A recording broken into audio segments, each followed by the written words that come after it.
오늘 참 좋은 날입니다. 네, 반갑습니다. 인사 한번 해주시고 감사합니다. 그리고 이제부터는 저를 집중해 주시면 좋겠습니다. 오늘 홍수와 방주라는 제목으로 말씀을 나눌 텐데요. 이 홍수는 뭘 상징하죠? 이 하나님의 심판을 상징합니다. 이 공의, 진리를 상징을 하죠. 이 방주는 뭘 상징하죠? 예수 그리스도, 이 구원, 그리고 사랑, 하나님의 은혜, 교회 이런 걸 상징을 합니다. 그래서 이 홍수와 방주가 함께 존속하는 것, 그걸 은혜라고 합니다. 이 홍수가 있어야 방주를 깨달을 수가 있습니다. 이 공의가 있어야 사랑을 깨달을 수 있고 진리가 있어야 은혜를 깨달을 수 있습니다. 그렇죠? 심판이 있어야 구원을 깨달을 수 있습니다. 그래서 하나님이 이런 사건들, 이런 작업들을 통해서 우리에게 지금 엄청난 구원을, 하나님의 사랑을 깨닫게 하시는 것임을 여러분이 배경을 가지고 오늘 창세기 7장 말씀을 좀 살펴보려고 합니다. 오늘 창세기 7장 1절에 이렇게 시작을 합니다. 여호와께서 노아에게 이르시되 너와 내 온 집은 방주로 들어가라. 이 세대에서 내가 내 앞에 의로움을 내가 보았음이니라. 이렇게 얘기합니다. 하나님이 이 노아의 방주를 다 건설하게 하시고 노아의 8식구거든요. 세 아들, 세 며느리, 그리고 자기와 그 아내, 이 8식구를 방주 안에 들어가라고 명령하신데, 여러분 아무도 방주 안에 들어가지 않았는데, 들어갈 수가 없었는데 하나님께서 이 노아를 방주의 주인으로, 이 방주의 주인으로 방주에 들어가시 한 이유를 여기 써놨죠. 이 세대에서 내가 내 앞에 의로움을 내가 보았대. 하나님이 노아의 의로움을 보고 이 방주의 주인으로, 이 방주를 건설하고 방주 안에서 생명을 얻고 이 심판에서 벗어나서 구원을 받게 하는 어떤 축복들을 이 노아에게 준 것입니다. 여러분, 이 세대에서 내가 내 앞에 의로움을 보았다고 했습니다. 근데 우리가 좀 살펴봐야 되겠죠. 이 의로움이 무엇일까?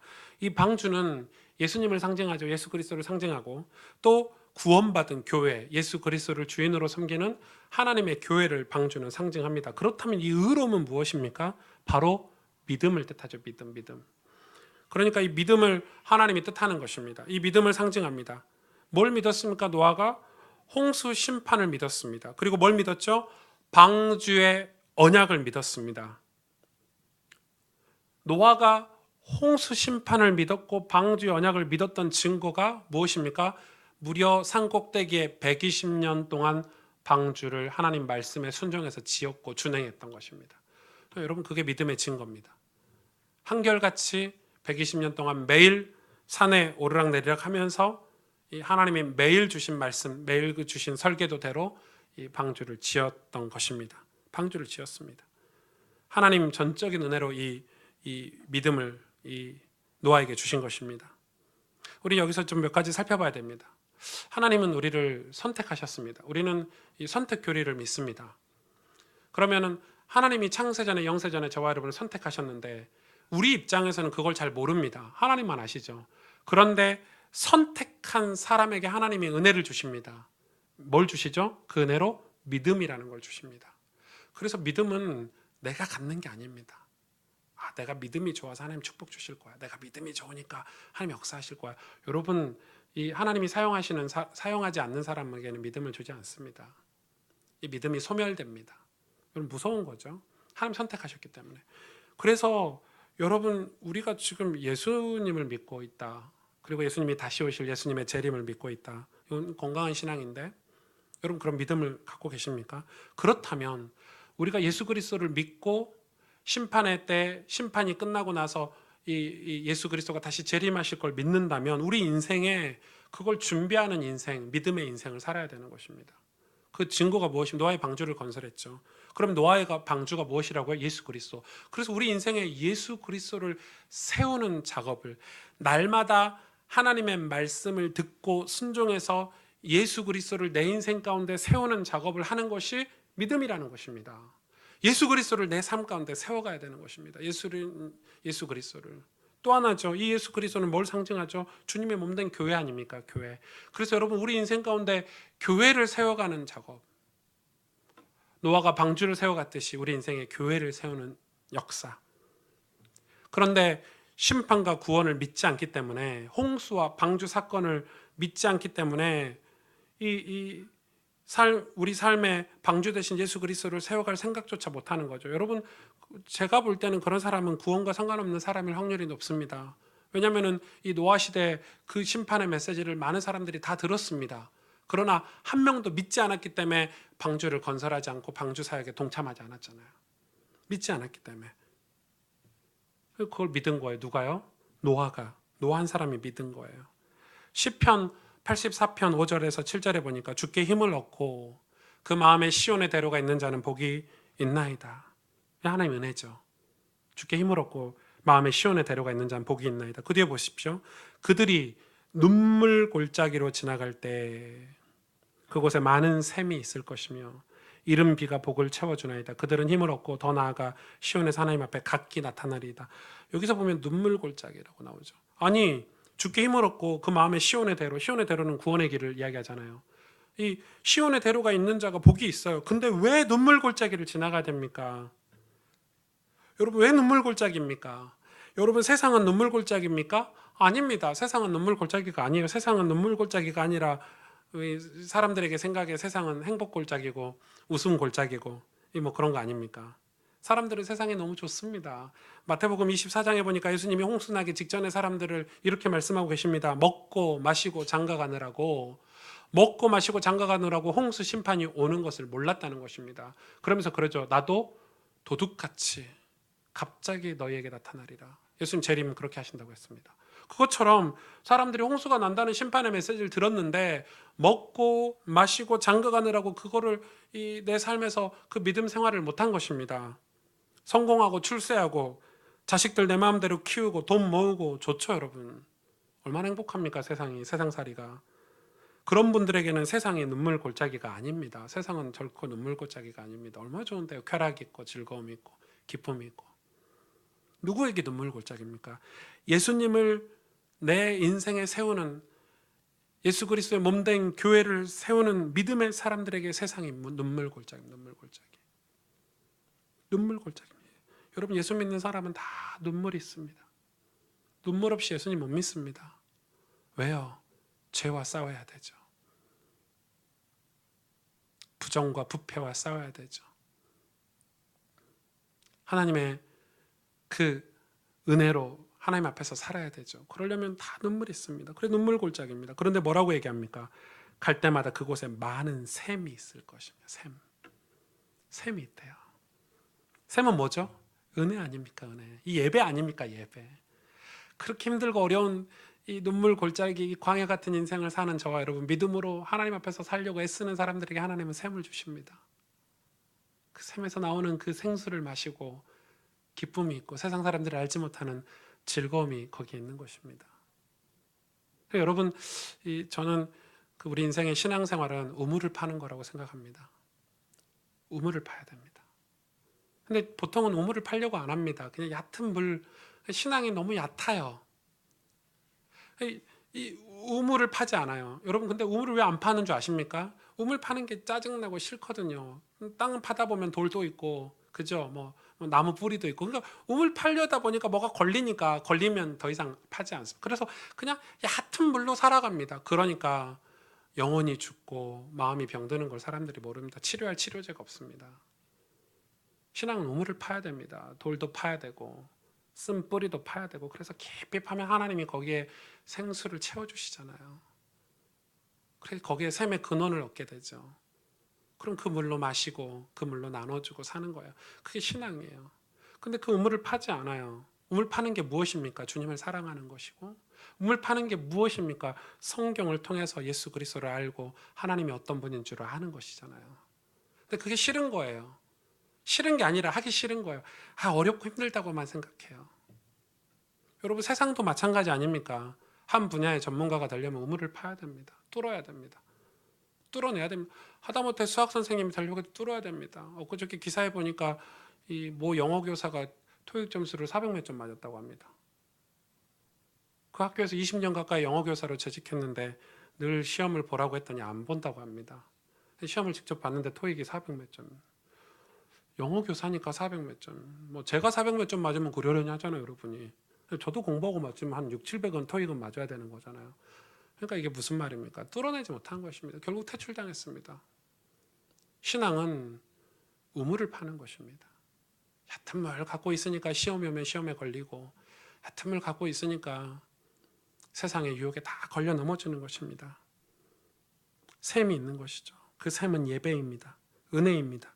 주께 힘을 얻고 그 마음에 시온의 대로가 있는 것, 그게 바로 샘입니다. 그 은혜가 우리로 하여금 오늘 7절에 보니까 하나님 앞에 각기 나타나리니, 각기. 신앙은 각자입니다. 각기 다 하나님 앞에 드러납니다.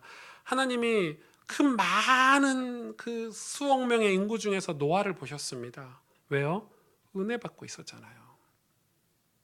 은혜가 그 삶을 덮고 있었어요. 그래서 노아가 보인 거예요. 하나님은 오승주를 보시는 게 아니에요. 제가 너무 리얼하게 신학적으로 얘기하는지 모르겠지만 하나님은 최주원을 보는 게 아니에요. 황다윗을 보는 게 아니라니까요. 그리스도로 옷 입고 있는 황다윗을 보는 거예요. 하나님은 당신의 아들만 보세요. 예수 그리스도만. 그래서 여러분, 노아가 보인 거예요. 하나님 눈에. 은혜를 입은 노아. 하나님을 사모하는 노아. 내가 죄인이라고 회개하고 하나님 앞에 나아가는 노아. 그래서 여러분, 각기 하나님 앞에 나타나는 거예요. 마음에 힘을 얻고 시온의 대로가 있는 사람은, 또 자기의 샘의 근원에서 그 생수를 먹고 사는 사람은 하나님 앞에 나타나는 거예요. 다 나타나게 돼 있어요. 드러나게 돼 있어요. 우리가 볼 때는 드러나지 않지만 하나님 편에서 볼 때는 예수 믿는 사람들이 다 보이는 거예요. 그런 거예요. 그래서 의로움은 무엇입니까? 의로움은 바로 그 믿음을 얘기합니다. 믿음. 여러분, 하나님이 노아를 보고 그 의로움을 보셨대요. 믿음을 보신 거예요. 믿음이 있어야 되는 거예요. 눈물 골짜기를 지나가고 광야 같은 세상을 지나가는데 우리가 어떻게 살아야 되냐? 믿음으로 살아야 되는 거예요. 그 믿음을 하나님께서 보는 거예요. 그게 바로 이 교회를 세우는 것과 똑같아요. 믿음이라는 것은 예수 그리스도를 내 삶에 세우고 하나님의 교회를 내 인생 가운데 세우는 걸 믿음이라고 그러는 거예요. 다른 믿음이 아니에요. 왜 교회를 세워야 됩니까? 왜 예수 그리스도를 내 인생 가운데 세워야 됩니까? 그래야 내 인생이 이 복음을, 예수 그리스도의 그 구원을 세상에 전할 수 있는 통로가 될 수 있기 때문에. 그래서 너무 중요하죠. 그래서 노아는 믿음으로 방주를 짓겠다고 이미 마음에 확신했습니까? 언제요? 언제? 말씀을 들었을 때. 비가 왔을 때가 아니에요. 홍수가 시작됐을 때가 아니고 말씀을 듣고 노아의 방주에 대한 확신, 그 방주 언약을 마음에 확신 가지고 방주를 짓기 시작한 거예요. 무려 120년 동안. 여러분, 120년이 짧은 인생이 아니잖아요. 120년을 산꼭대기에 방주를 매일매일 지은 거예요. 뭘 믿었죠? 여러분, 예수님 다시 오세요. 그죠? 안 믿으세요? 예수님 다시 오신다니까요. 어느 때 올지 몰라요. 도적같이 마신대요. 뭐 땅끝까지 복음 증거하면 끝이리라 해서 여러분 아직 땅끝까지 복음이 증거 안 됐다는 확신으로 여러분 대충 사십니까? 언젠가는 오세요. 언제 오실지 몰라요. 그래서 우리는 어떤 삶을 살아야 돼요? 방주를 짓는 삶을 살아요. 그게 의로움이에요. 그래서 오늘 이 배경을 가지고 오늘 본문을 좀 살펴보려고 합니다. 오늘 좀 재밌어요. 재밌는 장면이 몇 가지 있죠. 7장 2절에 보니까 같이 읽어볼까요? 시작. 너는 모든 정결한 짐승은 암수 7씩, 부정한 것은 암수 2씩은 내게로 데려오며. 이 하나님께서 이제 얼마나 의로우시냐면요. 홍수로 인간을 쓸어버리시는 어떤 잔인성 있는, 왜 하나님이 이렇게 심판을 하시죠? 여러분, 이거는 우리가 배웠죠. 하나님은 공의의 하나님이시기 때문에, 거룩하신 하나님 때문에 죄와 함께 있을 수 없으세요. 우리 자꾸 착각해요. 하나님 임마누엘의 하나님, 주님 나와 함께 하셔, 이렇게 생각하는데 여러분, 죄와 하나님은 함께 계시지 않아요.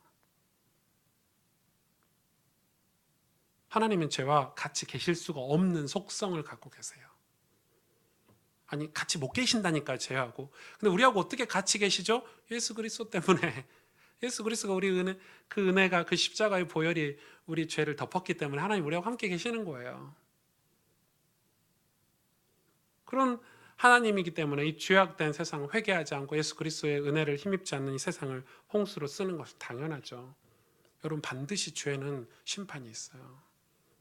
그래서 얼마나 무서워서 홍수로 인간을 쓸어버리시는데, 이 노아의 방주 안에 또 암수 7씩 짐승과 모든 산에 있는 것과 땅에 기는 것을요 다 이렇게 암수로 이렇게 불러들이시죠. 왜요?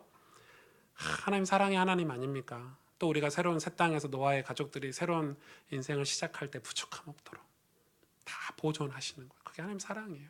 근데 여러분 이렇게 보존하는데 갑자기 짚고 넘어가야 될 게 있죠. 뭐가 딱 걸리죠? 정결한 짐승은 7씩이고 부정한 짐승은 2씩이래요. 왜요? 이상하네. 왜? 좀 차별하시는 거 아니냐? 이렇게 생각할 수 있죠. 이 이유가 있어요. 제사 드리기 위해서. 창세기 8장 20절을 보세요.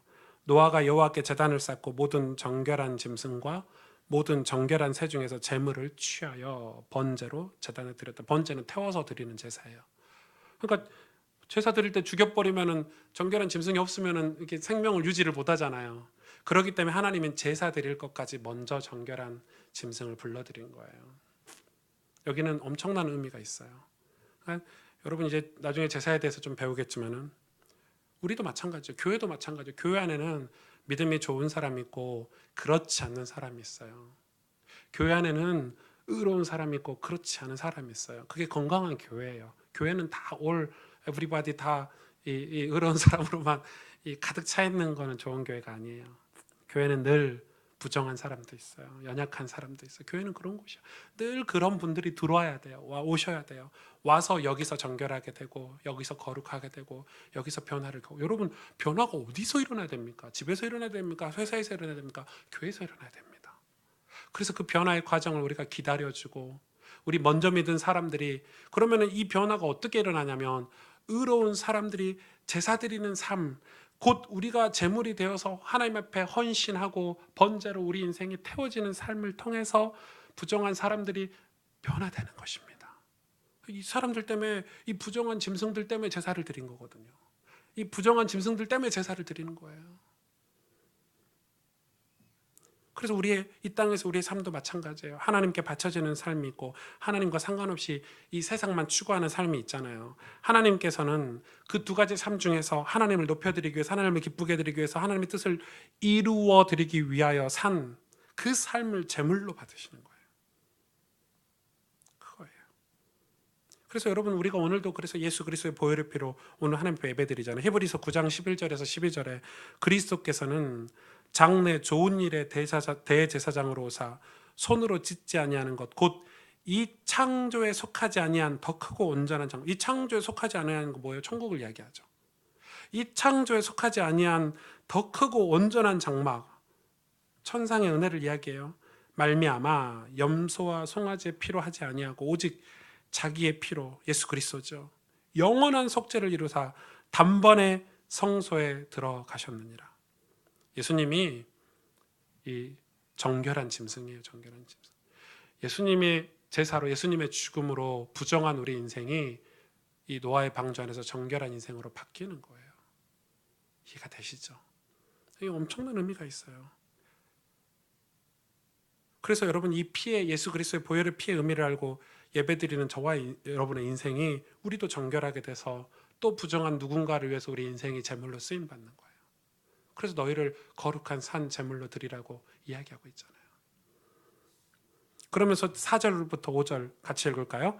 지금부터 7일이면 내가 40주야를 땅에 비를 내려 내가 지은 모든 생물을 지면에서 쓸어버리리라.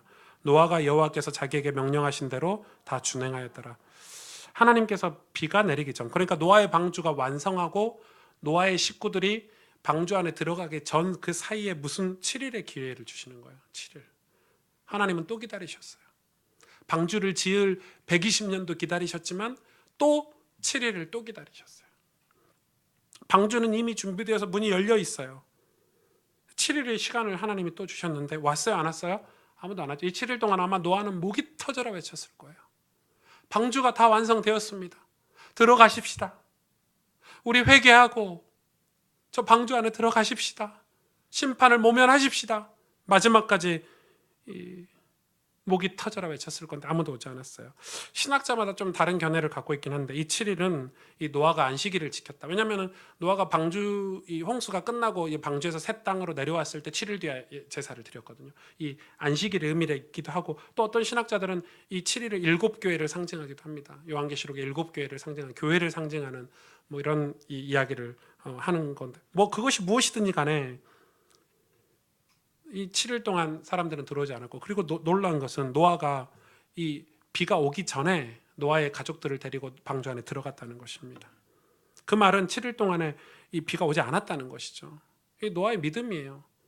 여러분, 방주를 120년 동안 완성했고 그때부터라도 7일 동안 비가 내렸다면 사람들이 들어갔겠죠. 오, 비 온다. 신기하네. 이렇게 들어갔겠죠. 근데 7일 동안에도 비는 오지 않았어요. 사람들은 그런 거예요.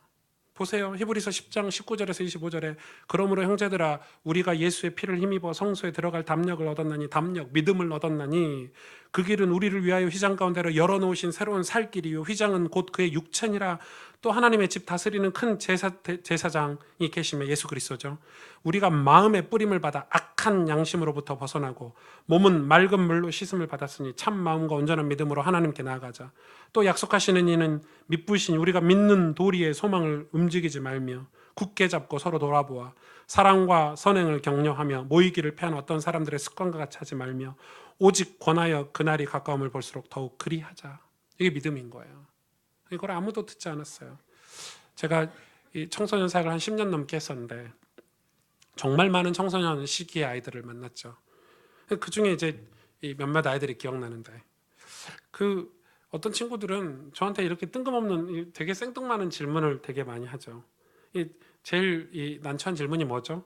아니 하나님이 먼저 증거 주시면 안 돼요? 하나님이 먼저 증거 주시면 제가 믿을게요. 뭐 이런 아이들이 제일 어려운 아이들이에요. 하나님 증거 주시면 믿겠대요. 그래서 제가 물어보죠. 뭐 어떤 증거를 원하는데 그럼 대다수의 청소년 시기 아이들 그 수준의 아이들은 다 공부 잘하는 거예요. 우리 집 잘 사는 거예요. 인간의 수준이 딱 그 정도입니다. 그 정도입니다. 그럼 공부 잘하면 예수 잘 믿을 것 같죠, 여러분? 여러분 공부 잘하는 건 예수 믿는 거하고 상관이 있어요, 없어요? 조금은 있어요. 예수님을 믿고 사명이 깨달아지면 공부를 좀 하게 돼요. 그런 거지. 그래서 약간 집중도가 생기고 공부를 열심히 집중해서 하는 거지. 여러분 자꾸만 시험 볼 때 볼펜 굴리면서 기도하고 성령 하나님 맞죠? 이런 것 좀 하지 마세요. 그게 무슨 기독교입니까? 쪽팔리게. 공부 안 하면 성적이 당연히 낮은 성적을 C, D 받는 게 정상. 그걸 부끄러워하지 마세요. 자꾸 교회가 이상한 걸 가르친단 말이에요. 기도하고 시험 치래요. 공부하고 시험 치세요. 시험을 왜 기도하고 칩니까? 공부하고 치셔야지. 생각나게 해달라고 기도하라는 거예요. 아니 공부를 하는데 어떻게 생각이 납니까? 상식적으로 생각을 해보세요. 제가 틀렸습니까? 자꾸 성경을 이상한 식으로 해석을 해서 가르친단 말이에요. 믿음이라는 걸 제대로 믿음은 내가 하나님이 이 분야에 하나님께서 나를 쓰실 것을 확신하고 공부를 하는 게 믿음이에요. 맞잖아요. 이 분야에 하나님 내가 의사가 되겠다. 그럼 내가 의사로 의료 선교를 하고 많은 어려운 사람을 돕기 위해서 믿어. 그러니까 공부를 하는 게 어려움을 이기고 유혹을 이기고 친구들과 어울리지 않고 공부를 집중하고 그게 믿음이에요. 믿음. 그쵸? 그러니까 자꾸 뭔가를 주겠다는 뭐 증거 주면 잘 믿겠습니다. 증거 주면 교회 헌신하겠습니다. 하나님은 그런 사람들을 의롭다 하지 않으세요. 의로운 사람은 비가 오기 전에 믿는 거예요. 말씀을 듣고 순종하고 믿는 거예요. 노아는 오로지 하나님의 말씀 음성을 듣고 순종했어요. 그걸 은혜라고 하는 거예요.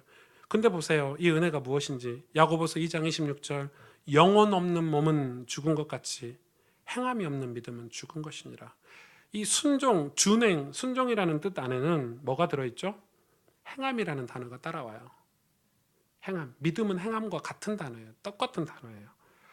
방주를 짓는 것, 방주 안에 들어가는 것, 소리를 외쳐서 사람들에게 심판을 선포하는 것 다 행함이에요. 행함. 단지 생각이나 묵상이 아니에요. 요즘 여러분 명상 시대잖아요. 묵상, 명상 좋은 거예요.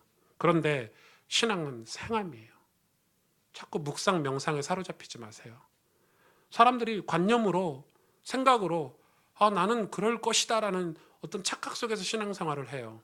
어떤 유명한 목사님의 설교를 듣고 마치 나도 그 유명한 목사님처럼 된 것처럼 나는 안 하면서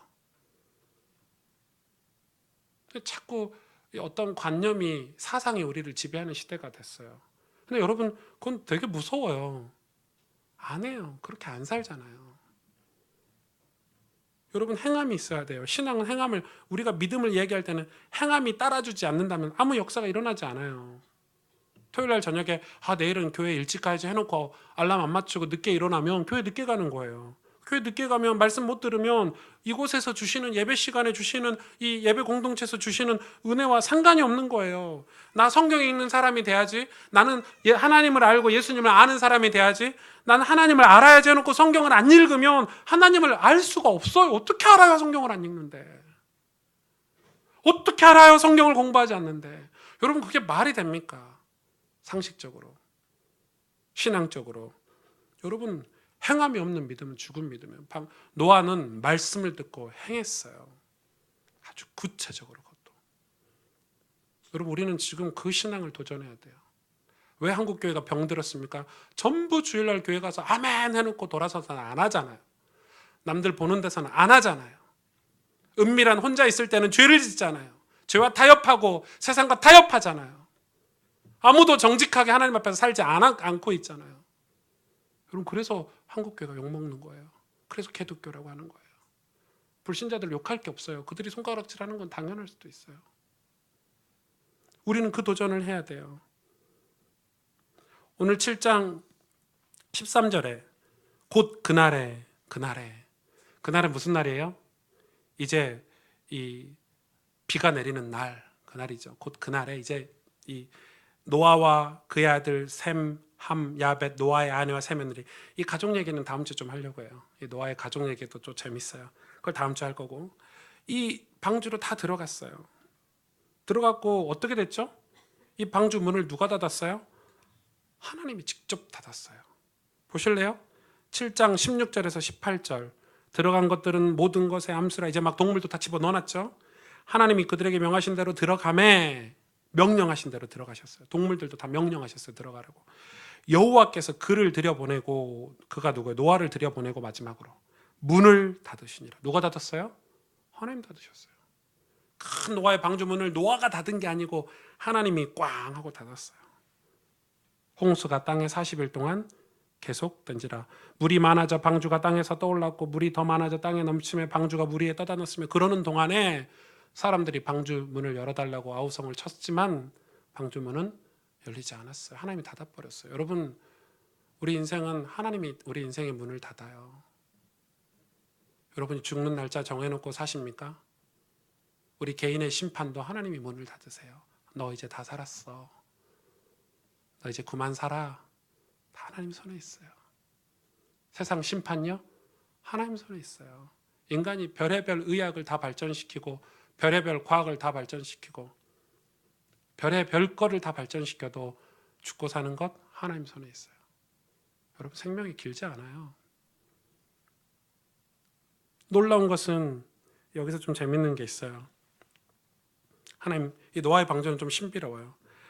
이 하나님이 이 노아의 방주를 노아에게 건설하게 하실 때 노아가 대충 건설했습니까? 아니면 하나님이 다 가르쳐 주셨습니까?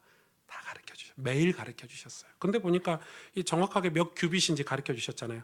이 길이는 300규빗이고 넓이는 50규빗이고 위아래 높이는 30규빗이라고 그랬어요. 그런데 오늘 말씀에 보니까 천하의 산이 다 잠기게 됐죠. 그런데 진짜 중요한 말씀을 딱 하셨어요. 20절이 보니까 물이 불어서 15규빗이나 오르니 산들이 잠긴지라. 물이 불어서 15규빗. 그러니까 산 위에 물이 또 15규빗. 15규빗은 약 7m 정도 돼요. 미터로. 배가 15m니까 배가 한 15m 되는 배인 거죠. 그러니까 7m 정도가 이제 15규빗인데 왜 산 위에 물을 더 홍수를 15m를 정확히 측량하셨죠? 기가 막히시죠. 배는 30규빗이라는 배는 3분의 1이 가라앉죠. 그죠? 그러면은 30규빗의 3분의 1 정도, 한 절반 정도 가라앉아서 가니까 산봉우리에 부딪히면 안 되잖아요. 그래서 산봉우리에서 15규빗을 물을 더 차게 하신 거예요. 기가 막히지 않습니까? 하나님 완전하십니다. 그래서 자유로이 돌아다니고 산봉우리에 방주가 걸리지 않도록, 사고 나지 않도록 최고 높은 산에서 또 15규빗을 더 홍수를 채우시는 게 우리 하나님이세요. 그러니까 지금 이 노아의 방주를 하나님이 완벽하게 완전하게 준비하셨어요. 이게 무슨 메시지예요, 여러분? 이게 무슨 메시지예요? 예수 그리스도의 몸된 교회도 마찬가지예요. 하나님께서 우리를 섬세하고 정확하게 우리를 보호하고 계시다는 것인데, 근데 우리가 우리 인생을 계획 세우고 우리가 우리 인생에 세워가는 교회는 세상 봉우리에 다 부딪혀요. 안전하지 않아요. 심판도 완전하지만 구원도 완전하거든요. 그래서 하나님의 음성, 말씀에 따라가는 인생은 세상에 부딪히지 않고 안전하다는 거예요.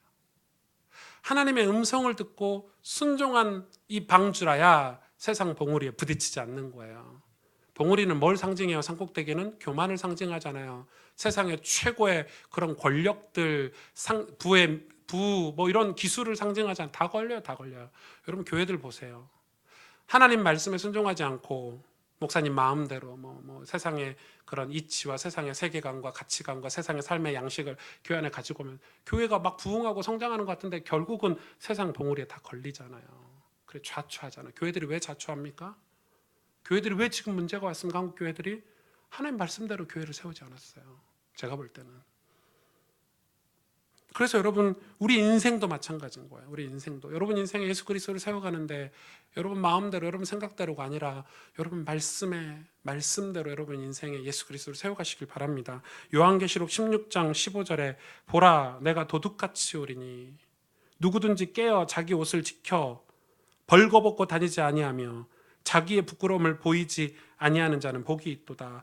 노아가 그렇기 때문에 심판을 믿었고 구원을 믿었던 노아가 이 하나님의 음성을 듣기 위해 얼마나 깨어 있었을까? 얼마나 노아가 그래서 매일 이 나무를 들고 망치를 들고 산꼭대기에 오르기 전에 노아는 1시간씩 2시간씩 예배드렸지 않을까?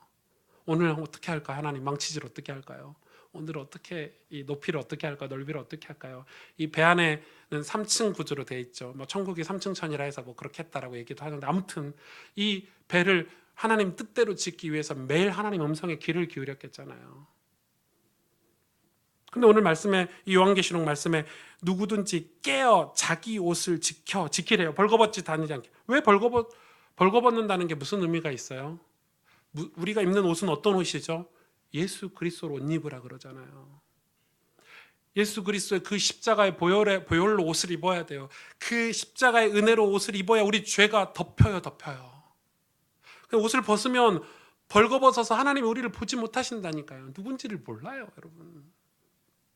그래서 예수 그리스도 옷을 벗지 말라는 것이에요. 그걸 벗고 있는 게 부끄러움이에요.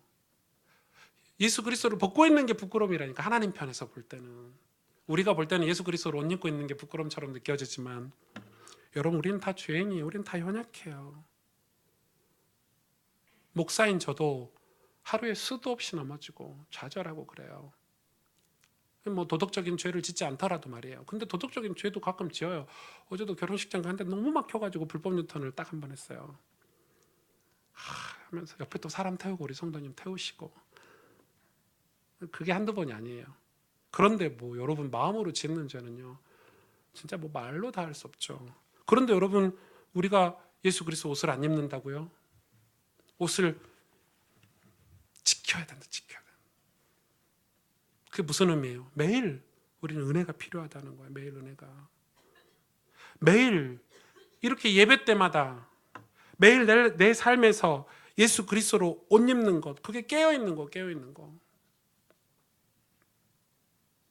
그걸 은혜라고 하는 거예요. 완전한 은혜예요. 여러분 우리의 공로, 우리의 의지로 이 세상의 산봉우리를 이길 수 없다, 피해갈 수 없다니까요. 여러분 근데 은혜 받고 계십니까? 예배 시간마다 은혜 받고 계십니까? 저는 우리 교회 은혜 받는 교회가 꿈이고 소명이지 일하는 교회 안 만들 겁니다. 우리 교육자들 다 은혜 받으세요. 교회가 좀 지저분하고 해도 괜찮습니다. 그거는 은혜 받은 사람들이 좀 여유가 있어서 섬기는 거지. 여러분 은혜 받으셔야 됩니다. 그래서 우리는 이 노아가 이 어떤 은혜를 받았는지 우리가 살펴보는 거예요. 은혜를 거역하면 안 돼요. 그래서 회개 없는 삶을 우리는 경계해야 돼요. 내 공로, 내 공의가 생기는 순간 은혜를 멀리하게 돼요. 은혜는 내 공로, 내 교만, 내 공의와 은혜는 같이 있을 수가 없다니까요. 회개와 같이 있는 게 은혜예요. 회개가 없으면 은혜가 없어요, 여러분. 어떻게 은혜를 달라고 할 수 있습니까? 회개가 없는데. 그런 거예요. 히브리서 11장 7절에 보세요. 믿음으로 노아는 어떤 은혜를 받았는지 보세요. 아직 보이지 않는 일에 무려 120년 뒤의 일이죠. 경고하심을 받아 심판에 대해서 어떻게 해요? 경외함으로 방주를 준비했대요. 경외함으로. 여러분 방주를 그냥 만든 게 아니에요. 하나님이 설계도 딱 주니까 설계도 가지고 막 만든 게 아니라 경외함으로. 경외는 무슨 뜻이 있죠? 두렵고 떨림으로. 여러분 우리 인생에 하나님의 교회를 세워가고 이 가스펠 교회를 눈에 보이는 가시적인 교회를 세워가는 일에 있어서도 두렵고 떨림으로 세워가죠. 하나님이 뭘 말씀하시는지 내 마음대로 내 뜻대로 세상 교회들이 다 그렇게 하니까 세우는 게 아니에요. 전 너무 두렵고 떨리거든요. 그거를 이 방주를 건설하는 일을 이 노아가 너무 구체적으로 한 거예요. 저는 그 고등학교 때 복음을 들었는데 예수님 그리스도의 복음을 처음 들었는데 이 고등학교 때부터 교회에 대한 꿈이 있었어요. 성경은 온통 교회에 대한 이야기예요. 왜냐하면 교회는 세상의 방주이기 때문에. 그래서 교회를 세우는 꿈을 항상 꾸는 게 신자들의 꿈이에요. 교회를 세워야 돼요. 근데 만일 그 꿈이 없다면 하나님 백성들에게 소망은 의미가 없죠. 무슨 의미가 있어요? 여러분이 부자가 되고 여러분이 성공해서 전문이 되는 게 무슨 아무 쓸모가 없어요. 교회를 세우지 않으면. 여러분 선교지의 교회를 세우고 여러분 인생의 교회를 세우고 여러분 가정의 가문의 교회를 세우는 거 그거 아니면 여러분이 잘 먹고 잘 사는 거 하나님 관심 없어요. 오히려 그 잘 먹고 잘 사는 게 저주가 되는 거죠. 구원 못 받으니까. 그것 때문에 예수 그리스도가 오시는 줄 모르니까. 교회를 세운다는 것은 영혼을 구원하는 거예요. 건축 개념이 아니에요. 영혼을 구원하는 거예요. 이 같은 문화권에서 그것을 전도라고 하고 다른 문화권에서 그것을 선교라고 하는 거예요. 하나님께서 그걸 우리에게 명령하고 계셨어요. 신약에 오셔도 예수님이 부활하면서 명령하셨잖아요. 교회를 세우라고. 그래서 저는 이 교회를 세우는 일을 해야 되는데 지금이 사실은 어떤 신학자가 그러더라고요. 예수님이 부활하시고 재림 때까지 지금 이 시간이 7일의 시기가 아닌가. 노아의 홍수 이 이야기를 빗대서 확신하는 거야.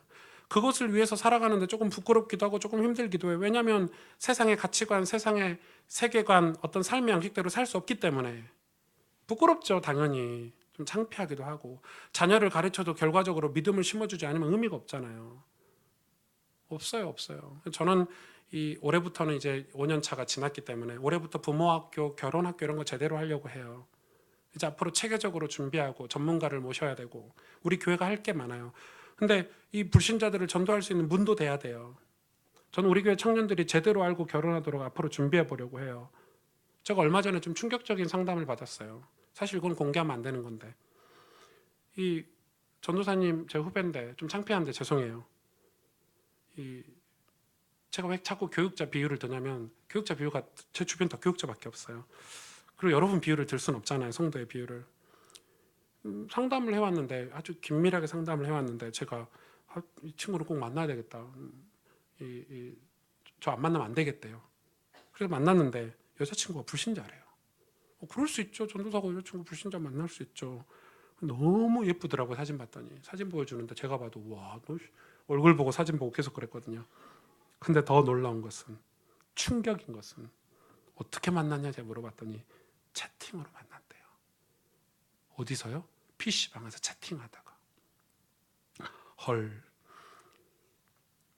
너무 이 친구 고민은 그거예요. 자기가 아무리 복음을 전하고 영접도 안 하고 교회를 가자고 해도 교회를 안 가서 고민이래요. 야, 내 고민은 그게 고민이 아니다. 네 영적 상태가 고민인데. 놀라운 것은 좀 창피하지만 그녀와 잠자리를 했는데 너무 행복하대요. 제가 진지하게 말했어요. 자네 목회하지 말게. 그만두게. 그리고 회개하고 은혜의 자리를 다시 가길 바라네. 제가 그래요. 안 그래도 목사님께 맨날 거짓말하는 것도 힘들고 사역도 잘 안 되고. 여러분 이 은혜의 자리를 거역하기 시작하면요. 우리 삶에서 교회를 세우는 일이 멈춰져요. 영혼 구원의 일이 멈춰져요. 왜 여자친구에게 복음을 전해서 교회 가려고 하겠어요? 그건 자기 동기 아닙니까? 지금 그 사람이 죄를 지었다 안 지었다를 얘기하는 게 아니에요. 그러면 편한 것 같아요. 아 좋다. 이제 즐기면서 살자. 그래. 이제 이 정도 내가 교회 헌신했으면 이제는 내 맘대로 살자. 여러분 신앙의 연태가 있습니까? 많은 어른들이 그러죠. 아유 이제 은퇴했으니까 멋대로 살자. 여러분 신앙은 은퇴가 없어요. 심판을 모르는 소리예요.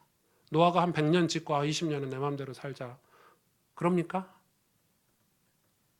진짜 영적인 세계를 몰라서 그런 거죠. 이제 즐기면서 살자. 아유, 이제 돈 좀 모았으니까, 내 아들이 좀 성공했으니까 이제 먹고 살만하니까 신앙생활 좀 대충 하자. 그럼 가난할 때는, 이 먹고 살기 힘들 때는 그렇게 교회 와서 엎드려 기도하던 이제 좀 살만하니까 대충 살자. 그게 신앙입니까, 여러분? 종교지? 히브리서 12장 1절 2절에 이러므로 우리에게 구름같이 둘러싼 허다한 증인들이 있으니 모든 무거운 것과 얽매이기 쉬운 죄를 벗어버리고 인내로서 우리 앞에 당한 경주를 하며 믿음의 주여 또 온전케 하시는 이인 예수를 바라보자. 그는 그 앞에 있는 기쁨을 위하여 십자가를 참으사 부끄러움을 개의치 아니하시더니 하나님 보좌 우편에 앉으셨느니라. 우리를 사랑하신 하나님은요, 우리를 그렇게 두지 않으세요. 당신의 백성을, 당신의 그 거룩하신 아들 예수 그리스도의 피값을 하신 당신의 자녀를 징계하신대요. 징계. 연단하신대요. 왜요? 우리가 볼 때는 징계가 싫고 연단이 싫고 시험이 테스트가 싫잖아요. 근데 우리를 시험하신대요. 왜요? 우리를 그 거룩하심, 예수 그리스도가 누리고 있는 그 거룩하심과 그 의로우심, 예수 그리스도에게 주셨던 그 복을 우리도 받게 하시려고 우리를 징계하신, 은혜 안으로 들어오게 하기 위해서 우리도 징계하신대요. 징계. 그게 눈물 골짜기라니까요. 눈물 골짜기를 지나고 나니까 샘이 있잖아요. 거기에 복이 있잖아요. 히브리서 12장 10절에서 13절 보세요. 제 말이 맞나 틀리나. 그들은 잠시 자기의 뜻대로 우리를 징계하였거니와. 이 믿음의 경주를 해야 돼요. 오직 하나님은 우리의 유익을 위하여 그의 거룩하심에 참여하게 하시느니라. 무릇 징계가 당시에는 즐거워 보이지 않고 슬퍼 보이나 후에 그로 말미암아 연단받은 자들은 의와 평강의 열매를 맺느니라. 그러므로 피곤한 손과 연약한 무릎을 일으켜 세우고 너희 발을 위하여 고등기를 만들어 저는 다리로 하여금 어그러지지 않고 고침을 받게 하라. 무슨 말입니까? 변화되라 이 말입니다. 바뀌라 이 말입니다. 행하라 이 말입니다. 생각만 하고 있지 말고 묵상만 하고 있지 말고 믿음의 삶을 살라는 것입니다. 여러분, 그래서 여러분에게 징계나 시험이 올 때는 하나님의 음성을 듣는 법을 배워야 합니다. 왜냐하면 시험은 축복이고 아픔, 질병, 고난, 심지어 죽음 그런 것들을 통해서 하나님 우리를 은혜를 깨닫게 하십니다. 저는 예수 믿기 전부터 예수 믿고 나서 여태까지 이유 모를 고난, 원인 모를 아픔들, 참 알고 봤더니 내 죄 때문에 생긴 이 아픔들인데 그때는 하나님을 원망하고 그런 질병, 고난, 심지어 죽음들을 통해서요. 좀 제가 제 고백을 하자면 저는 이제 은혜를 하는 사람이 됐어요. 은혜를, 예배를 하는 사람이 됐어요. 하나님 우리를 연단받게 하셔서 우리에게 의와 평강을 열매를 맺게 하시려고 우리를 죄악된 상태에서 연단이 안 된 상태에서 열매를 맺을 수가 없으니까 우리를 가꾸시는 거예요. 여러분, 땅속에 있는 보석을 꺼내서 흙이 묻어있고 이 연단되지 않은 이 보석을 하나님이 깎으시고 흙을 털어내시고 물로 씻어서 깎으시잖아요. 연단하셔서 보석의 역할을 하게 하시는 것처럼 하나님의 백성을 징계를 통해서 연단을 통해서 가꾸시는 거예요. 그래서 연약한 무릎을 일으켜 세우고 피곤한 손을 일으켜 세우고 너희 발을 고등기를 가라고 하시는 거예요. 고치라는 거, 변화되라는 거예요. 그래서 하나님 주신 사명을 감당한 인생이 되라고 하는 거예요. 히브리서 12장 14절에 17절 이어서 모든 사람과 더불어 화평함과 거룩함을 따르라. 이것이 없이는 아무도 주를 보지 못하리라.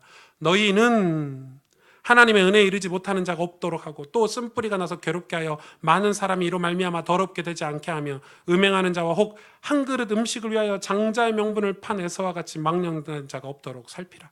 우리 장자처럼 장자의 명분을 이 에서처럼 팔아버리잖아요. 여러분. 여러분 성공을 위해서, 여러분 이 세상의 그 이기심을 위해서 예배도 팔아버리고 은혜도 팔아버리고 다 팔아버리잖아요. 망령된 자가 된다니까. 망령된 자. 망령 아시죠? 망령. 하나님 보실 때는 이런, 내가 준 은혜를 네가 팔아? 내가 예수 그리스도 독생자 아들을 통해서 주신 이 구원을 팔아? 겨우 세상 저거 아무것도 아닌 것 같아? 그러니까 인간이 그렇게 어리석은 거예요. 이 사람들이 저에게 요즘 메일도 오고 카톡도 오는 내용들이 뭐냐면 제 설교를 들으면 답답하대요. 어떤 분이 그랬어요. 고구마 한 100개 먹은 것 같아요.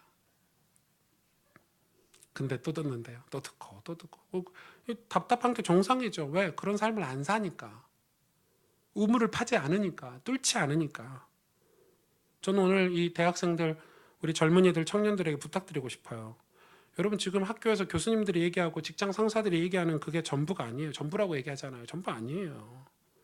대학생들이 공부 스펙 그러는데 그게 전부 아니에요. 여러분 진짜 실력 있는 사람은 뭐 있는 사람이에요. 뭐 있어야 돼요. 뭐 있어야 된다니까요. 공부 스펙 하는데 그게 세상을 바꾸지 않아요. 제가 군대를 갔는데 저희 군대 부대 그 사람이 한 120명 정도 됐어요. 조그만 부대인데 이 깜짝 놀랐어요. 주일날 종교 활동이 없더라고요. 군대는 의무적으로 종교 활동이랑 하는데 우리 부대는 일요일 날 이렇게 방송하잖아요. 교회 갈 사람 나와, 절에 갈 사람 나와, 천주교 갈 사람 나와 방송을 하는데 아예 그런 게 없어요. 아예.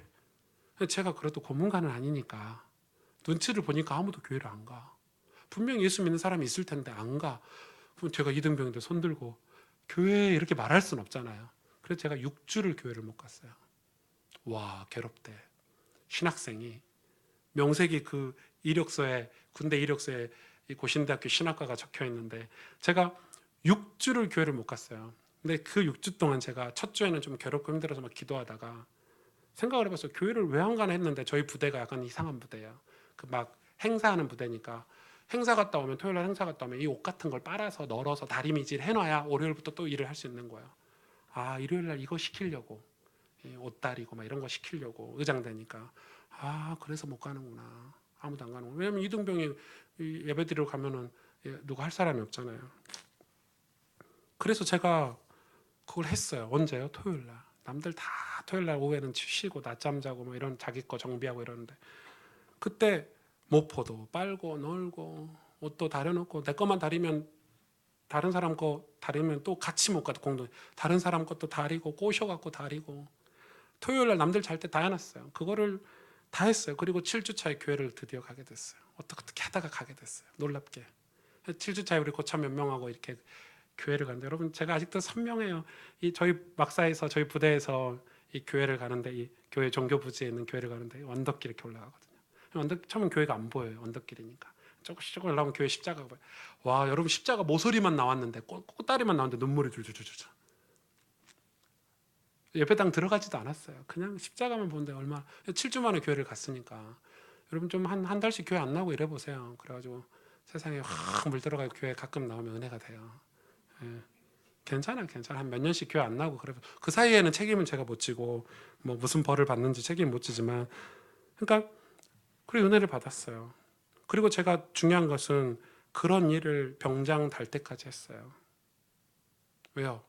제가 고참이 돼서도 교회를 가야 되는데 저만 가면 안 되잖아요. 나중에는 120명인데 교회를 한 70명씩 갔거든요. 제가 병장 돼서는 다 교회 갔어요. 예배드리고 와서 같이 일하고 토요일 날 같이 일하고.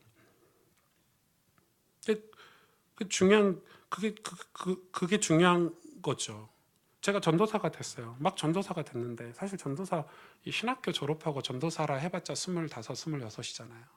뭘 알아요? 25살짜리가 6살짜리가 아무것도 몰라. 설교를 할 줄 알아요. 지는 신학교 배우고 4년 공부하고 와서 뭐 대단한 거 깨달았다고 하지만 사실 아무것도 안 해요. 사실 어디 집사님보다 못해요. 신앙이.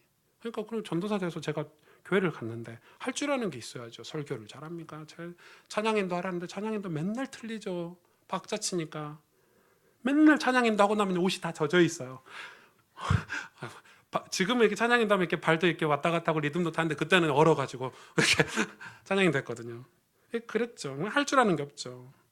제가 할 줄 아는 거라고는 은혜 받는 거밖에 없어. 그래서 새벽 예배든 모든 예배 앞자리에서 은혜를 받았어요. 그뿐 아니에요. 교회가 너무 좋고 사랑하는데 그래 교회 가서 교회 시간 할 일이 없으니까 교회 자세차하고 교회 청소하고 교회 무슨 일 있으면 부르지 않아도 갔고 심지어 권사님들이 그 김장하는데 시장 본다고 해서 운전해드리러 갔고 뭐 전도사 무슨 김장하는데 권사님들하고 같이 있냐고 장로님들 뭐라 하시더라고. 그렇게 했어요. 교회를 사랑하고 주님을 사랑했기 때문에. 그래서 제가 생각했어요.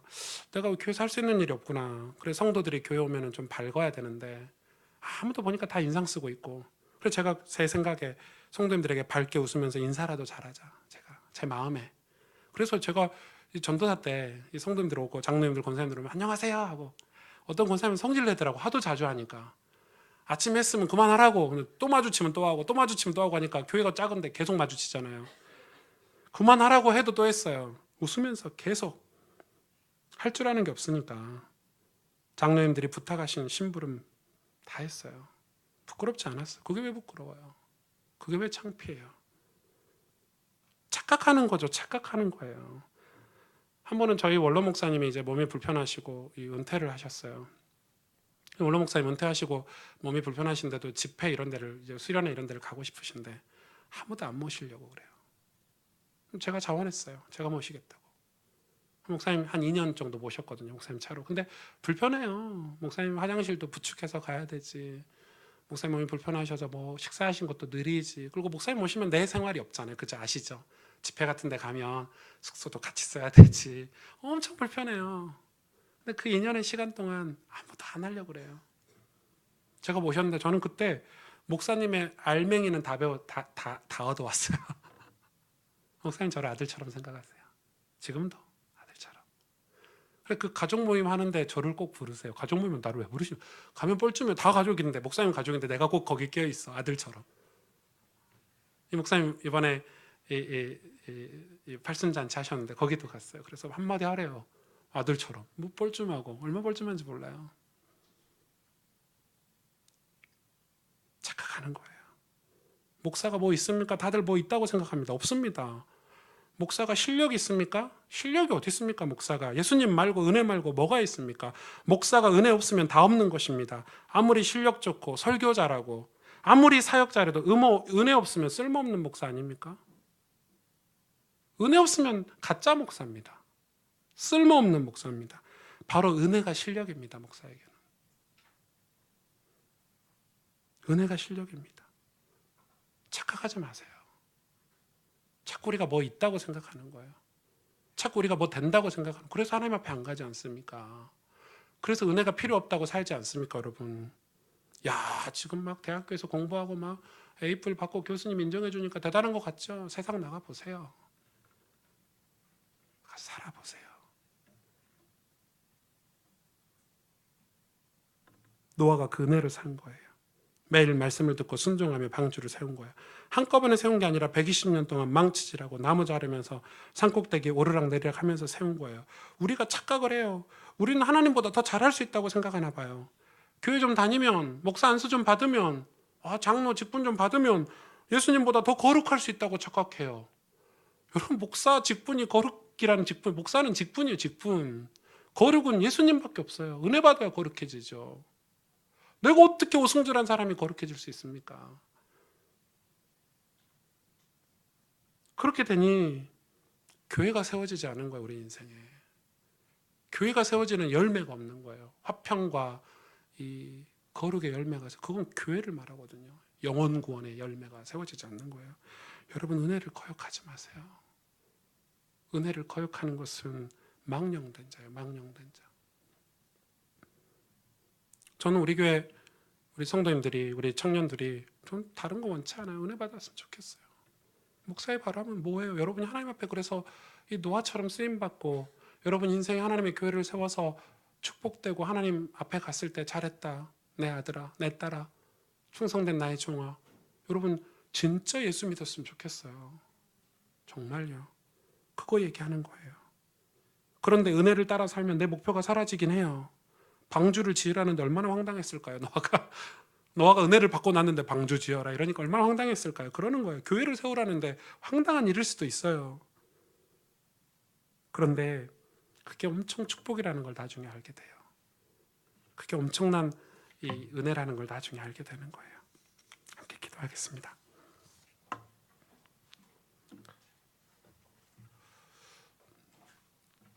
우리는 우리 생각대로 우리 마음대로 살아가는 죄의 뿌리를 여전히